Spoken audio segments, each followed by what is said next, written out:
Hello, Raleigh. This is citizen reporter Robert Courts coming to you from the YBY Raleigh News Network.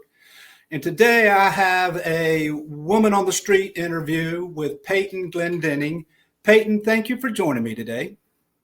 Thank you. Thank you for having me. Well, it's my pleasure, Peyton. Audience, Peyton reached out to me last week after we ran a video by mayoral candidate Eugene Myrick. And to be completely transparent, Peyton and I met a year or two ago when we both attended the Raleigh Neighborhood College, which is an incredible program created for the citizens of Raleigh by the city of Raleigh. Peyton, I really, during that class, got a chance to see your commitment to citizen engagement. And I'm particularly thrilled that a younger person, if you will, half my age, has a keen sense of civic engagement. Would you tell us a little bit about your role and what you do to engage with Raleigh? Sure. I have been wanting to plant myself in the community. I think it's really important to know your neighbors, to know, your fish tank, your aquarium, if you will, Nice. intimately. And was really glad I found the Raleigh Neighborhood College. It's a completely free program run by the city, like you said. And what was it, like 12 weeks or something? It's 12 weeks. Fantastic. Yes. Yes, it was amazing. I mean, we got to meet everyone from the people who make the budgets in the city all the way to animal control. It was a really cool opportunity to get engaged and to understand what services already exist that I can help route people to if needed or utilize. If I have to get rid of a mattress, I know how to do that now. So it's really as simple as that. And civic engagement can be political, but it also can just be local and understanding what opportunities and different programs are available to you at any given time. Well, I really like, and with your permission, I'm going to steal the fishbowl analogy, right? Because the Raleigh Neighborhood College not only introduced us for 12 consecutive Thursdays to the budget and the fire department, the police, everything up and down. You had the opportunity to sit with a group of people. I didn't know anyone in there when I started. And they before you meet, you get to dine together. You get to spend time together. And I have made so many good friends from that program. And it really is a wonderful fishbowl created by the city. Yeah, absolutely. Now, you've gone a little beyond that. You did the class, and you're also very much involved in the community in other ways. Yes. Yeah. For work, I'm a paralegal. I work for attorneys who represent school systems all across North Carolina. So inherently plugged into the state that way. I'm on a board for the city, and I do some work with the Democrats, and I've been doing some work with local elections and getting out and canvassing for candidates that I really believe in, regardless of endorsement. Well, that's what I admire about you, Peyton, is that you are full in a little bit here, a little bit there. And you used another term I really liked. You said that civic engagement could be sustainable. Would you talk a little bit more about that, please? Yeah. Growing up, my parents really instilled in me a sense of it's important to know what's going on around you. And being an informed citizen is something that it's like a muscle. It's something that can be treated in a similar way to mental health or physical health. Belonging in a community is so important to longevity. We see that in the blue zones where people are living to be 100 years old, 100 plus. They have community and they know the people around them. And so that's one way to do it. And also, you get to see when people might not be making the best choices policy wise. So I think it should be sustainable because then it's not just tragedy based and reactionary. Right. If it's just sort of this thing that's always happening for you, you can get to know your elected officials, you can get to know other, I forget what you said during neighborhood college, but like local nerds or something. Local government nerds. Yes, yes. So getting to know other people like that can continue to help you feel plugged in and a part of the place that you live. I think there's something very human that happens there. Well, I completely agree that you used earlier, it's like your physical or mental health, right?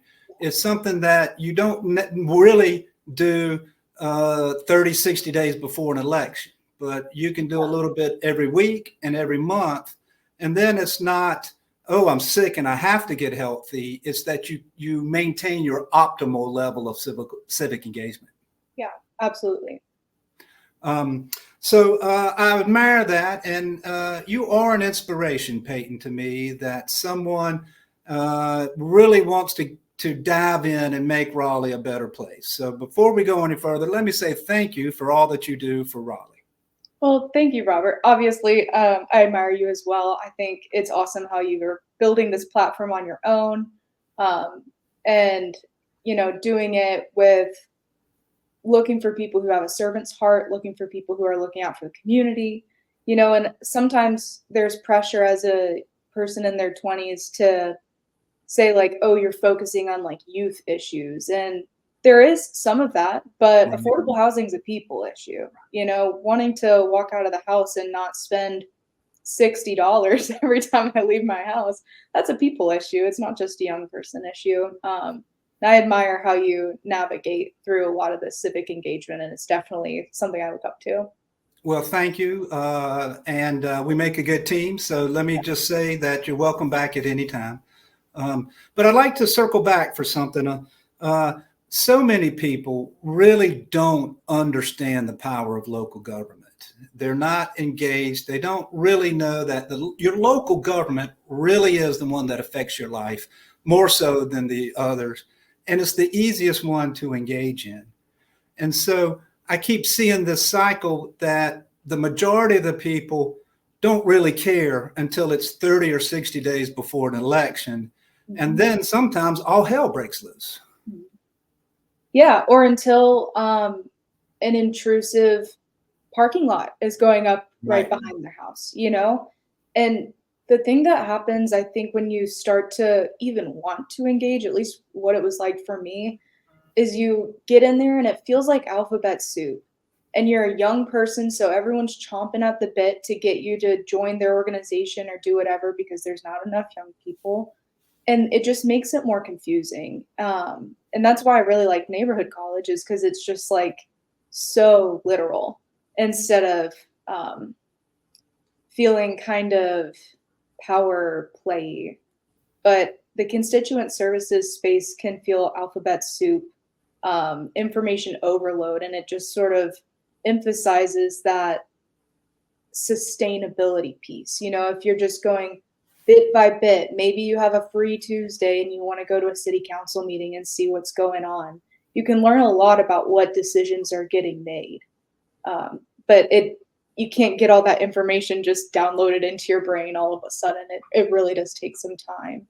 Well, my father used to say anything inch by inch, it's a cinch, yard by yard, it's really hard.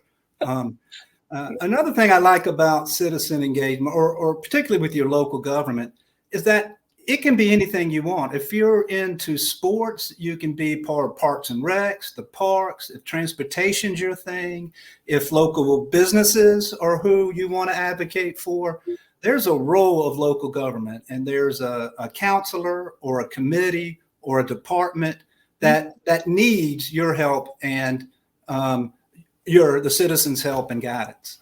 It often wants it. Yes. Most of the people I have met that work for the city or the county are very kind, and they're very, focused on the betterment of the city. I don't think I've met anyone in those roles where they do not care. Like yeah. The staff, if you will, I'm going to exclude management for a minute, but the staff of Raleigh is dynamite. These are people that are truly committed. They have not only an expertise, but a passion for what they do. Mhm. And hanging out with them is that passion is often contagious. Oh yeah, I mean that definitely was pervasive through neighborhood college. You felt, you're talking to someone who's planning a park that has a food scarcity resource, that has a what was it, like a garden that's got fruit bearing trees, and Yes. or they're designing playgrounds for students with different disabilities. Like there are people that are really doing cool work, and it's so far under the radar because we're in this amygdala politics moment where all of the bad stuff is publicized and you don't always hear so much about the amazing things that some of the staff are doing here in Raleigh. I would really like to lift up our staff. They are incredible. In our few remaining minutes, Peyton, I would like to turn the conversation a little bit to mine, and I think your expressed disappointment of some of the things that are going on with the pro-development or the higher up Democrats and the way they're treated our city council and some of our duly elected officials. Do you have a minute to discuss that with me? Yeah, absolutely. So for those of you who don't know, many of the pro-development Democrats, former Mayor Meeker, former Mayor McFarland, tried to stop the Wake County Democrats from endorsing any Wake County candidates from school board all the way down to the city council in a hope that they could keep their pro-development candidates in office and or elected. However, much to the credit of the local Wake Democratic Party, they did do the endorsements, but it's left a sour taste in many people's mouths. Would you share a little bit of how you feel about it, Peyton? I had to get kind of a whole 411 when this came around because I was like, wait, who's doing what to where, endorsing what? It's I've only been in Raleigh for 3 years. So it taken a little bit of a recent history lesson, and fortunately from some of these people I've met doing some community work, they were able to tell me what's up. And shine a bit of a light on the intentions that might have been behind, that letter. A letter went to the Wake Party, the Right. Democratic Party, with those big names signed on, specifically calling out women of color. Whereas some white women were excluded, and I thought, that definitely raised an eyebrow. Anytime you're trying to thwart that, it's concerning. And it was over ceasefire is a big part of it, which has confounded me. I mean, we've talked a little bit about, my partner, my boyfriend is Palestinian, the son of a Palestinian immigrant. So like that whole the ceasefire issue has been disappointing to see from the party at large, but to see it at such a local level is so sad. To have a whole party factioning around a call for peace, around fewer people dying is very confusing to me. So yeah, it was a bummer to see. It was super weird power play. And I think that, a lot of toxicity can come from over alignment with party Right. sometimes. I've met some lovely people through the Democrats. Absolutely no shade in that respect. It's very intergenerational, which has been great.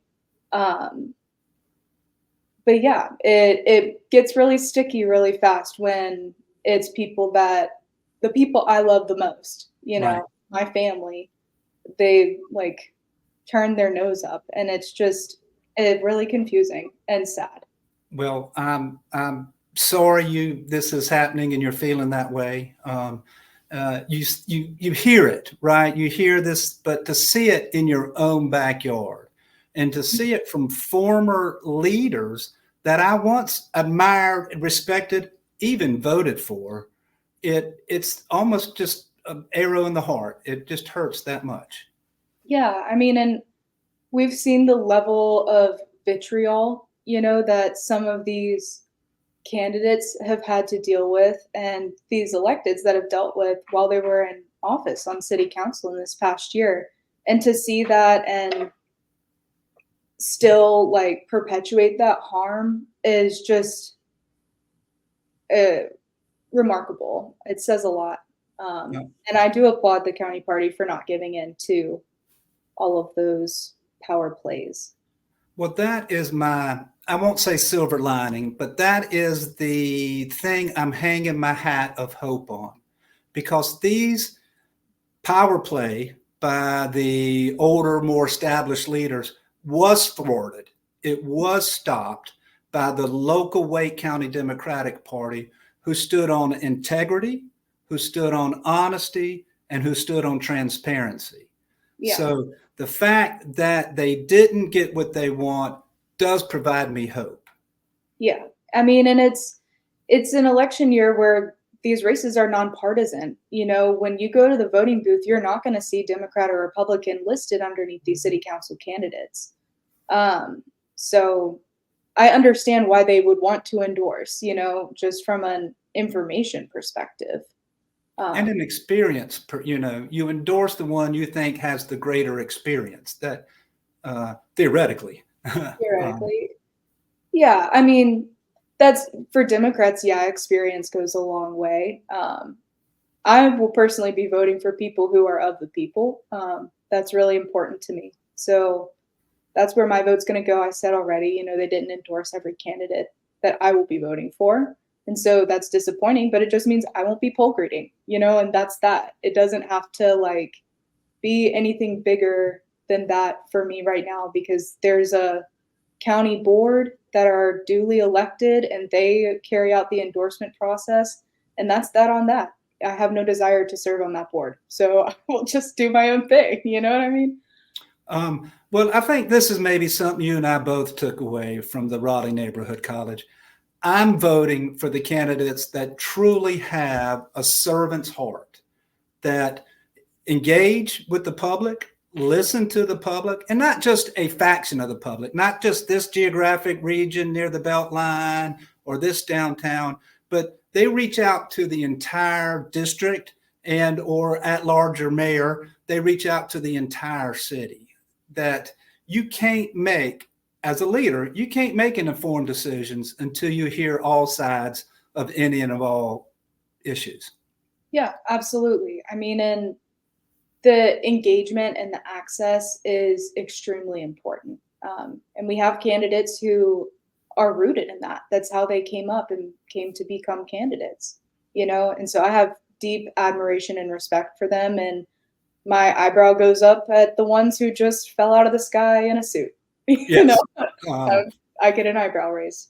Well, lastly, Peyton, I want to say that I'm also very encouraged, and I'm brought a lot of hope that young people like you are not only being part of the party, but are taking civic engagement throughout the year, making it sustainable, and doing it with honesty and integrity. So, Peyton, thank you for all that you do for Raleigh. Absolutely. Happy to do it. Well, and you do it well. Raleigh, take a minute, check out this video. If you have any interest in learning more or hooking up with groovy young people like Peyton, please drop me a line at ybyRaleigh.com. Peyton, thank you for your time. Absolutely. Thanks, Robert. Hope to see you soon. Raleigh, all this and more is in your backyard.